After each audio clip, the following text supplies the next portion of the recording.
Okay, well, good morning. Sorry, good morning. Geez, good afternoon. It's 3 o'clock already. Geez, on Tuesday here or Wednesday. Whoa, it is Wednesday at 3 o'clock. Everybody, thank you very much for joining and for tuning in here. And we're going to kick it right into high gear as soon as I get my screen sharing going. Here we are. So today's real estate market update, I'm calling it, shift happens. If you are an agent watching this, you've already felt some of the shift, I'm sure. And if you're a buyer or seller in the market, you definitely felt it as well. And so this is what kind of picking up what we talked about last month with bubbles, hot tubs, and pools. Just give an update. The market is shifting. It's shifting kind of week by week. And we really noticed a shift in the market sort of in the last 2 weeks in June. It kind of hit, it's from a realtor standpoint, from a broker standpoint, it kind of hit really quickly. And so I'm just going to give everybody a snapshot of what happened in June, and again, a quick look at what's ahead here. Quick background, if you haven't seen before, my name is Michael Froese. I'm the managing partner at Royal LePage Prime Real Estate. We are Manitoba's largest real estate brokerage and most productive real estate brokerage as well. We have four locations, across Winnipeg region right now, servicing most areas in Manitoba.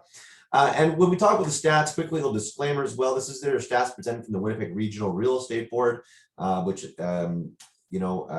controls our MLS system. And so when we talk about the Winnipeg Regional Board, it's regional for a reason. It holds, we get data from all over Winnipeg and the greater surrounding area as well. So the stats presented today don't include just Winnipeg proper. It is outside as well. And about 30% of all those sales that we talk about today are outside of Winnipeg proper. The rural statistics presented, they do not include Winkler Morton, Beautiful Plains. And we spend a bit more time focusing on residential detached sales just because it's about 3/4 of the market. So just a little bit of, again, disclaimer there when we're presenting the stats, so you guys have a full picture of what's going on. So this is how June shook up here. Yep, lots of numbers to look at, but if you follow my cursor here, you'll see, inventory. This is kind of the big story of June. Inventory finally kind of, we got some inventory back here. So we had roughly, there was 3,477 homes to choose from, active listings in June, up 24% from last June. If you look back, I like looking through 2020, 2019, 2018, 2017 as well. We're still a ways off of where our inventory normally is in the Winnipeg real estate market here. Sales, number of sales here, 1,797 sales in June, which again, it is down from 2021, which of course we tuned in last month. 2021 is going to be a year that it's going to be very difficult to catch ever, right? So I shouldn't say ever, but it was a banner year for sure. But if you look at that across the board and where we normally are, we're actually had a pretty strong June. If you go down to the bottom of the screen here, you can see what the percentages are. So again, active listings were up 24%. Current listings, so that's listings that came to market in June, was up 20% from last year. Sales were down 7.5% across the board, and dollar volume was actually up. So a couple of things to quickly look at as well. This inventory, again, we said it's up 25% from last year. It's great, but still, again, down significantly from where we normally are. So inventory levels are still not back to normal, although they're trending there. Current listings, this was the largest inventory dump that we've seen in June. Again, that's on this page. That's since 2017. So that is where we're really going to talk about today is that shift. There was a huge inventory dump in June, right? 2,800, just shy of 2,900 listings came on the market in June, right? So all of a sudden the buyers, we remember the hot tub and pool analogy from last month, right? All of a sudden the buyers had more to choose from, and it came really quickly. And so the buyers, oh man, now I'm not just looking at one house, we're looking at 10 houses. And they started to have a lot more choice, which then, we had some sellers, I'll say anecdotally, sellers and some agents going, where's all the people? Why aren't I getting 40 showings on the home anymore? And it's because there were so many more and it got spread out. So demand, dipped, by number of sales and activity, 7.5%. That's not a huge plunge. But again, and we're comparing to 2021, right? In the pandemic years. Historically, that's still 17, 16, 9, just shy of 10% above where we normally are in June. So it was overall, it was a good June, right? The sales or activity were there. Demand is down slightly but not astronomically, as some of the national headlines suggest, in Winnipeg. So it still is a fairly brisk market.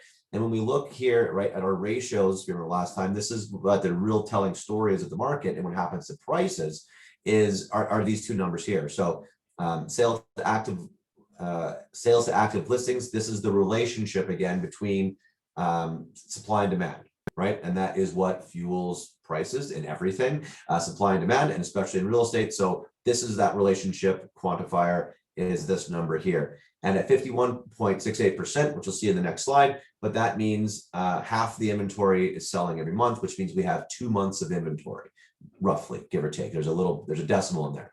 But so that's the number there. So what that means is, again, where we normally are, and I'll say our year, if you remember last month, I talked, it's kind of going to be mimicking 2019 a little bit, pre-pandemic, right? Interest rates are going back to the levels that they were in 2019 in a rising rate environment, and things were a bit more balanced out. And which means, in a normal June, you're sitting around 25 to 30% in that it sales to listing ratio, which is about 3 to 4 months of inventory, which is a nice balanced market, right? And so that is what this is trending towards. But it's not there yet, right? At 2 months, I'll show you here, the absorption rate in June of 1.93 months, right? Last month it was 1.59, now it's up to 1.93. So it's trending that way, but it is still, technically speaking, a seller's market with those numbers. Again, it might not feel as much of one because, again, we came out of the hot tub, we're in the swimming pool now, right? And so it's swimming pool has a bit more room around, but this is still, historically speaking, a very, very good real estate market, and it's still technically a seller's market. In the residential detached, I want to show you this. This is just broken down to now just residential detached homes, where the interesting thing here is, I'll just scoot down to these numbers here. This is where inventory, again, look at that, like huge. We're up 51% from where we were in the residential detached sector, right? Current listings are up 30%. So there's again, that inventory dump was huge. Sales were down only a little bit, right? And so what that means is, again, in the residential detached side of things, it's still showing very strong demand. Our sales active listing ratio is, again, still 72%, right? Which is, so just in the detached field, the one I showed you before is all property types, just in single family homes. So if you're out there trying to buy a single family home, the market is still heavily in the seller's favor right now, right? 72% sales to listing ratio. It's normally 47, 41, 35. It's still almost basically that's double of what it normally is. So it's not what it was back in last year at 114%. So out of the hot tub into the pool, I'll keep on saying that. But it's still, again, a favorable market for sellers, statistically speaking. This is how many homes sold over list price, at list price, and under list price. So June 2022, sorry. So 54% sold over list price, right? 37% selling under list price, 8.81 selling at list price. So that number, again, is trending. Like you see, March, April, May, it is trending downwards. And we're still, though, at very high levels, right? Even, I was looking here, sorry, June of last year was 58%. So it is a little bit cooler than last year at this time, but this is a trend to expect to see that trend continue going down. But that's still 1 out of 2 homes are selling multiple offers, selling over list price. Right. This is another one we looked at last month. So this is the sale price to list price ratio. So this is essentially how much are homes getting compared to list price, right? So if it's over, as it was in the spring months here, at 106.5%, I think at its peak, that means our homes were selling for 106% of the list price on average. Now that is trending back downwards with the rest of the trends, right? Going back down, this is at 100. It was 100.1%. So just over 100% is the average sale to list price ratio. So what is this doing to prices, right? You can see on the right there, if you're cheating and looking ahead, that's what the prices have done every month so far this year. So what you can see again, and where a lot of the focus and attention is going to be is, of course, at this spot here, right? This is where people are like, oh my gosh, June's average sale price for a residential detached home is not as much as it was in May. True story, right? Numbers don't lie. However, we can focus on that, but you can also look at, well, if you bought your house in May, great. You kind of bought it, or you sold your house, I should say, you bought it, you sold it at the peak, congratulations. If you bought it at the peak, well, that's, you're not going to sell your house this month, right? So just wait. And prices will rebound in time. And we talked about last time, the real estate market is never just a straight arrow going up. It goes up and down, up and down, up and down, with the general theme trending up to the right. And you can see that here in the last 16 months, right? Again, you can see there is always an up and down wave throughout the year with house prices, right? And so again, for people who bought in January 2021, the average sale price was $355, I believe. So you're at $426 now. Well, that's $75,000 or $70,000 in a year and a half, right? So it's one thing to look at the dip here, but we're still well ahead of where we were last year, and especially previous years as well. So we're still in good shape, but we are seeing this, as we see every year, prices do tend to dip, and we're entering that season right now into July and August with things, again, all trending that way towards a soft landing. Condos, interesting story here. It's actually a little bit flipped. Sales are looking here, 229 sales. Inventory is actually low. The inventory dump didn't come for condos. 478, the inventory is still quite low. Sales were down. I mean, there's 7 actual sales was a difference there. So sales were down just under 3%. Active listings were down 17%. So the market is actually getting tighter in condos. I don't have this huge explanation as to why that is, but that's what's happening. Is there's actually condos are still short on inventory for condos. So what you see, that relationship here for condos, again, is your sales to active listing ratio is at 47.9%, which again is very high for condos. We're normally sitting around 18, so it's very high for condos still. What you see, that how it shows up in prices, is actually saw a price increase. From 261 to 278. Now, condos do sometimes, and I went through some of the data to see if there's any crazy outliers of $1 million sales that are pulling averages up. And it's not that there's no real crazy outliers affecting the averages, except for apartment style condos versus there's like the semi-attached condos, the bungalow or townhouse style condos that kind of feels more like a house. Those ones, the apartment styles, I don't have a graph where I couldn't segment out the data with graphs, but the condo ones, the apartment style, prices were relatively flat. Most of this price appreciation, if not all of it, is coming from the townhome style condos, the walk-ups, those kind of things. That's where they actually saw the price increases, is completely on those types of condos. And as Winnipeg, as I mentioned before, it is a single family detached kind of city. That's what what everybody wants, and it carries most of the sales.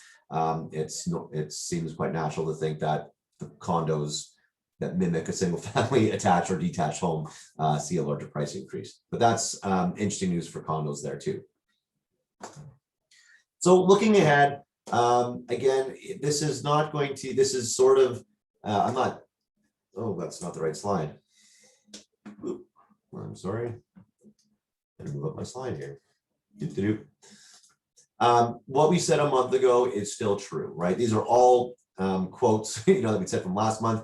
Interest rates will go up. They're still going up, right? July 13th, another interest rate hike is expected, and it's expected to be a large one, which is going to, again, throw some more of that cold water on demand, and it is going to bring this plane, it is still on the descent. And the good news is for Winnipeg, again, you see the numbers, the inventory levels are still, the relationship there is we still don't have enough inventory to dramatically have a massive shift of price falling out or market crashing and things like that. Those aren't words I would ever use. It is the soft landing. These trends are going to continue through the summer months, especially when interest rates go up again. There's always a knee-jerk reaction with buyers as well. Some will have to be more active to try to beat the rate holds and buy a house before the rates go up. But at the same time, there's going to be a lot that are going to go, whew, that's a big, if this hike does come in, it's going to be, whew, that's a big hike. And there's going to be some people who are going to sit and wait and to see how things go. Inventory levels are rising. Those continue to go. Sales will most likely crest in June, which they did, and maybe a late fall push. That is still true. I think sales have crested in June, which we saw. And so we are going to continue to see that trend. The plane is coming down slowly. and it's going to continue from July and August here. Sale listing ratio is softening. The sale price list price ratio is softening as well. Those things are also going to continue. All of these things are just going to keep going, right? So it is shifting, and so the market isn't done shifting yet, right? It's in process. It's a soft landing. There was an article today about RBC. I don't have a slide of it, but they forecasted 19%, a big price decrease of 19% across Canada by 2023. And a little blurb at the bottom talk about the Prairie region being better suited to handle it, right? So again, when national headlines, Vancouver, Toronto, and then a little blurb about Manitoba and Winnipeg, which basically said we're going to do better than the other places due to, again, we're still very affordable. Employment is doing incredibly well. We got more, and the population is rising as well, and immigration is fueling a lot of that. So we've got more people, we've got jobs, and it's already relatively affordable. Winnipeg tends to ride these things out with a lot less volatility than our other counterparts in the major city centers or major urban centers. So that's sort of the news. That's the update. Is this plane is still going? So if you're selling, if you're a seller right now, again, it is not, you didn't miss, maybe it's not at the peak, but you're still in great shape right now. Again, 50% of homes, 1 out of 2 are still getting multiple offers. And again, is it de-intensified? Absolutely. But people are still buying, people are still selling out there. Sellers looking at changing strategies potentially. Again, everybody, and agents watching, sellers, listed at a price that you are willing to accept, right? And if you get more, if you get the bidding war and all the action, fantastic, good for you. Again, you're in the 50% club. And if not, you're still gonna be a price that you're willing to work with, right? But I'd be very cautious of underlisting properties right now with the changing market, with the shifting times. I'd be very cautious of underlisting and really banking on the bidding war to try to get the number that you want. And buyers, it's also, the plane is coming down, but it is not, it is not on fire. It is not crashing. So, anecdotally, we've heard buyers coming in, $50,000 low on, with 5 days on market. We're not there. This is not a fire sale, right? This is a soft landing. So you can be happy that you can negotiate, potentially get conditions on your offer. But we're far from a fire sale, stage. So, so be reasonable out there. And again, this is what's nice. Hopefully buyers and sellers can have very reasonable and rational negotiations with each other in the coming months. So that's it for now. That's it for today. Thanks for tuning in. If you have any questions, I'll take a quick second here to look through the chat or in the Q&A box. And again, I wish everybody a very happy summer and a safe summer at that. And hopefully this warm weather can continue. We can really start feeling the summer, right? All right. Thanks. I don't see any questions coming in. So with that, I will stop. Take care.